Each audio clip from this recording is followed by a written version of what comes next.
Allons à Messine pêcher la sardine, allons à Lorient pêcher le hareng. Allons à Messine pêcher la sardine, allons à Lorient pêcher le hareng. Il était deux amants qui s'aimaient tendrement, qui voulaient voyager. Bonjour YouTube, bonjour à tous. Donc aujourd'hui on va parler d'un sujet qui nous intéresse beaucoup en tant que pêcheurs en mer, surtout si c'est la Bretagne ou la Normandie. C'est ça. Ça, c'est notre Bible. On ne peut pas s'en passer. Alors les marées, c'est un phénomène très complexe. Maintenant on sait le calculer, on sait calculer les heures, les hauteurs. Pour bien me faire comprendre, j'ai scanné une page de l'annuaire des marées. Bon, alors c'est sûr que ça va paraître familier à certains, mais c'est peut-être pas le cas de tout le monde. Et comme je veux m'adresser à un public assez large, je vais commencer par le commencement. Donc on peut constater que la colonne des heures et la colonne des hauteurs, ça change tous les jours. Les heures ne sont jamais les mêmes et les hauteurs ne sont jamais les mêmes non plus. Je pense que je ne vais pas vous apprendre grand-chose en vous disant que c'est la Lune qui est la principale responsable des marées. La Terre exécute une rotation complète en 24 heures. La Lune tourne autour de la Terre en 28 jours. Si bien qu'elle se retrouve au même point vertical tous les 24 heures 50. Ce qui fait que tous les jours les marées vont se décaler d'environ 50 minutes. Alors si on vient de voir pourquoi les heures changent, on peut se poser la question pourquoi les hauteurs d'eau changent aussi. Je vous ai fait un petit croquis pour essayer d'être plus clair. Dans le cas du haut, le Soleil et la Lune sont opposés. Les deux forces gravitationnelles se contrarient. On est en morteau. Dessin du bas, la Lune et le Soleil sont alignés. On est en marée de Vivo, donc en grande marée. Les marées sont calculées par le CHUM, Service hydrologique et océanographique de la marine. Si vous leur faites pas confiance, je vous donne la formule, comme ça vous pourrez les calculer vous-même.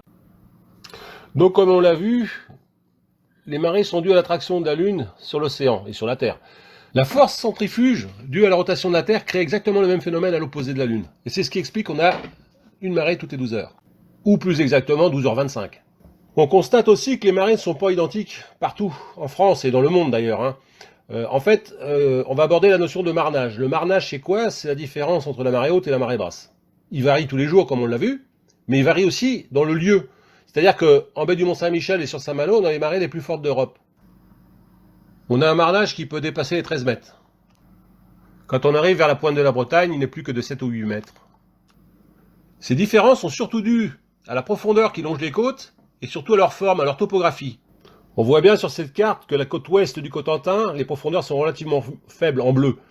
Et en plus, la marée vient taper justement sur la côte ouest du Cotentin, ça fait un cul-de-sac et ça amplifie le phénomène de la marée.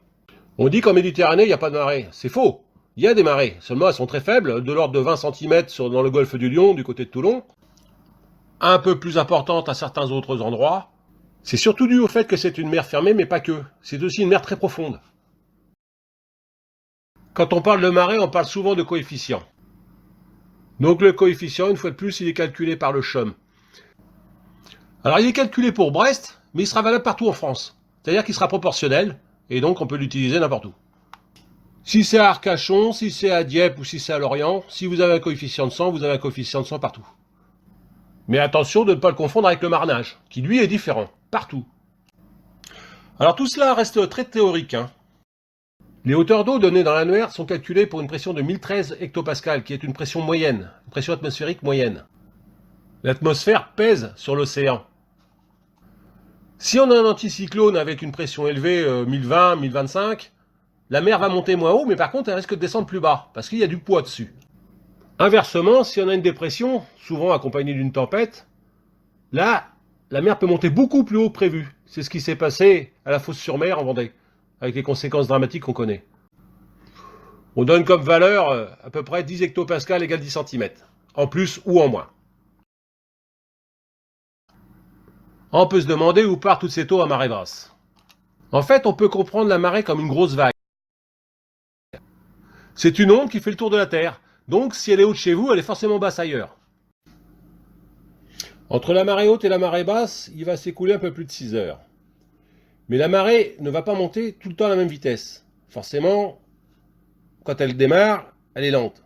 Elle va accélérer, puis ralentir. Imaginons une marée, 1 mètre au bas, 13 mètres au plein, ce qui fait un marnage de 12 mètres. 13 moins 1, 12. La première heure, la marée va monter d'1 mètre. La deuxième heure, elle va monter de 2 mètres. La troisième heure, elle va monter de 3 mètres. La quatrième heure, elle va monter de 3 mètres. La cinquième heure, elle va monter de 2 mètres. Et la sixième heure, elle ne va plus monter que d'1 mètre. Ce qui fait un total de 12 mètres. Bien sûr, c'est valable pour le baissant aussi. Bon, là, j'ai pris un exemple simple avec un marnage de 12 mètres. Ça permet de mieux comprendre le système. En connaissant le marnage et à l'aide de cette règle des 12e, en connaissant l'heure de début de marée ou de fin de marée, il est relativement facile avec une règle de 3 de calculer la hauteur d'eau à un moment précis. Ce qui peut être très utile pour sortir d'un port qui possède un seuil ou pour prendre un bateau qui a été mis au sec par exemple.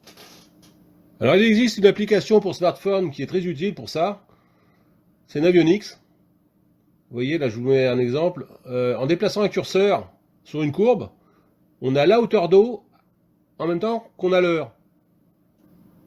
Alors cette application n'est pas gratuite, elle doit coûter entre 40 et 50 €, mais bon, on l'achète une fois et puis elle est vraiment pratique. Bon, en plus elle fonctionne avec le GPS, vous avez des cartes dessus et tout ça, c'est très utile pour la pêche. Alors autre phénomène très important pour la navigation et la pêche, mais ça on l'a tous constaté, c'est les courants engendrés par les marées. Alors évidemment, plus la marée est importante, plus les courants sont forts. Bon voilà, cette vidéo se termine, j'espère avoir été clair. La prochaine fois, on abordera les cartes marines, voir ce qu'on peut en tirer pour la pêche, justement. Si vous avez des questions ou des commentaires, n'hésitez pas, YouTube c'est interactif aussi. Voilà, je vous dis à la prochaine. Et je vous quitte sur ce petit mascaret que j'ai filmé dans la baie du Mont-Saint-Michel il y a un peu.